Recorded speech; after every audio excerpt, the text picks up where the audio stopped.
Hey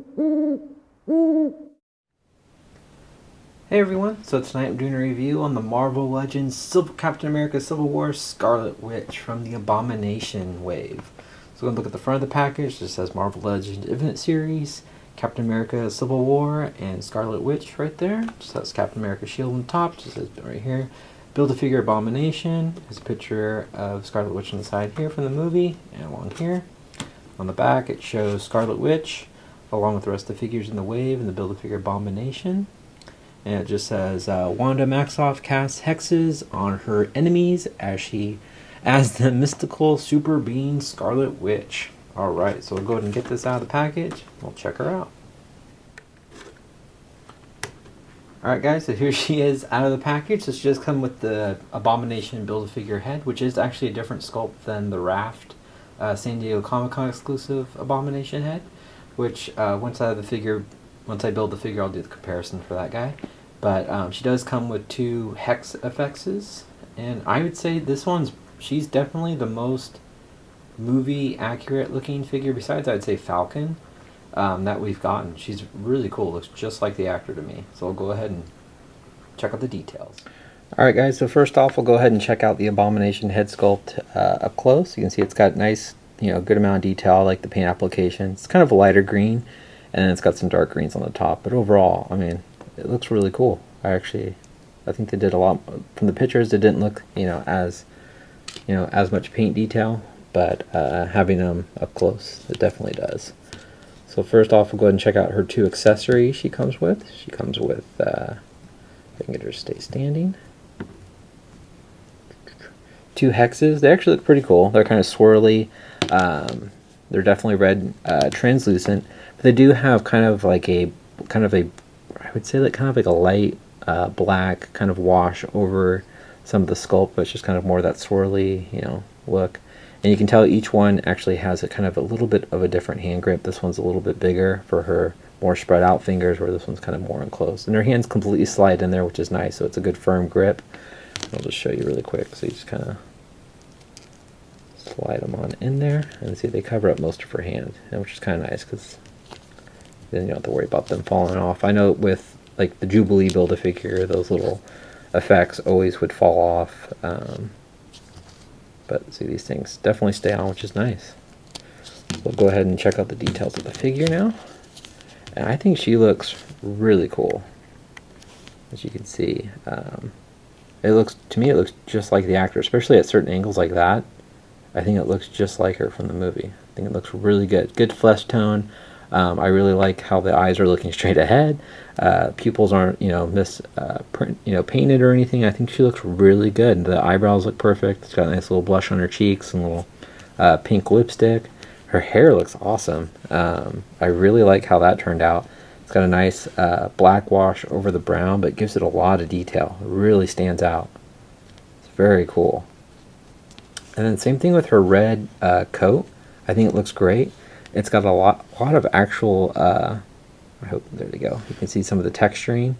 It looks really good. I don't see a black wash on there. It's just got that nice texturing. It does have a little bit of darker red paint on the sides here and up here. Same thing on the collar part. But it looks really cool. And her gloves are darker red.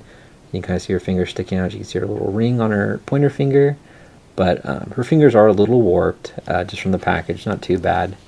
And on this side they look okay. She's got another ring right there. You can kind of see it on her finger. Looks really good. The front of her jacket looks good. Same thing on the front of her shirt there. Come on, camera, focus. There we go. You can see a nice texturing. It's kind of that darker red. You can see her little silver necklace around her neck with looks like a little heart medallion on there. You can see all the nice stitching, a little stretching at the fabric. You can see the black down the middle. And her legs are just kind of that plain, just black paint, or black plastic, I mean. But it's got nice texturing and sculpt to the pants to make it with that stretchy look. I like the knees, how they're kind of wrinkled at different points. They're not exactly the same. And you can see her little black boots. And it's nice that they are flat bottom, even though I had a little trouble at the beginning. You shouldn't have any issues, or too much issues, having her stand. That heel's pretty thick and wide, so she should have not too much issues on the back. or it's on standing. But on the back here, you can see a lot of nice, more of that texturing. I think that looks really good. Overall, I mean, this is a cool movie figure. I really like her.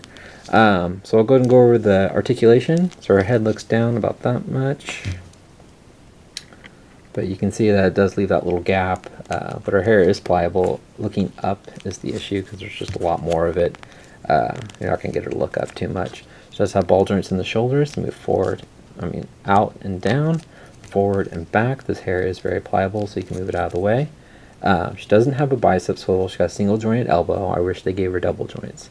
But it's a single joint, bends, and then it also rotates at the elbow. It's got rotation at the wrist. Also, the hinge is up and down, which is kind of interesting.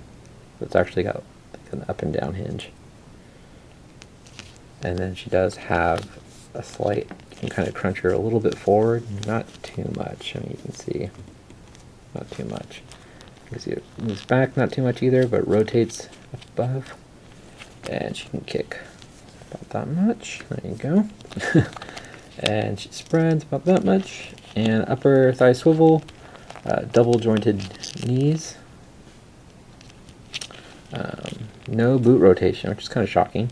Her ankles do move down, they move up, and she does have that nice ankle rocker. And peg also at the bottom of the feet. Alright, I'll show you guys how tall Scarlet Witch is.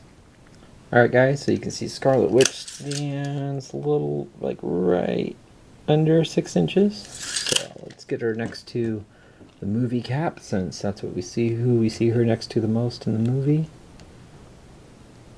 Come on guy, there we go.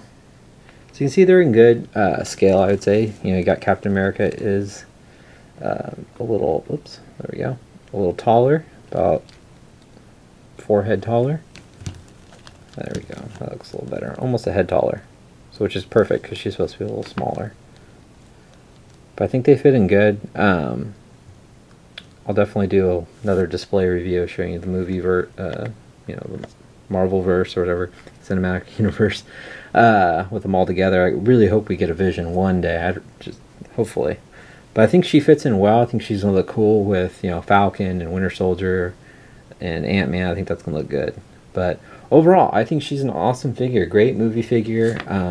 I think she'll be pretty popular. I did pick her up on Amazon for $19.99 Prime, but I noticed that Walmart has the Abomination wave on their website now, and she is on there for also $19.95. So you can also get free shipping to the local Walmart near you, so which is kind of a pretty good deal, I think. I mean, it's retail, you don't have to go hunting around for her. But there you go, guys. That's my review on the Scarlet Witch from Civil War Abomination wave.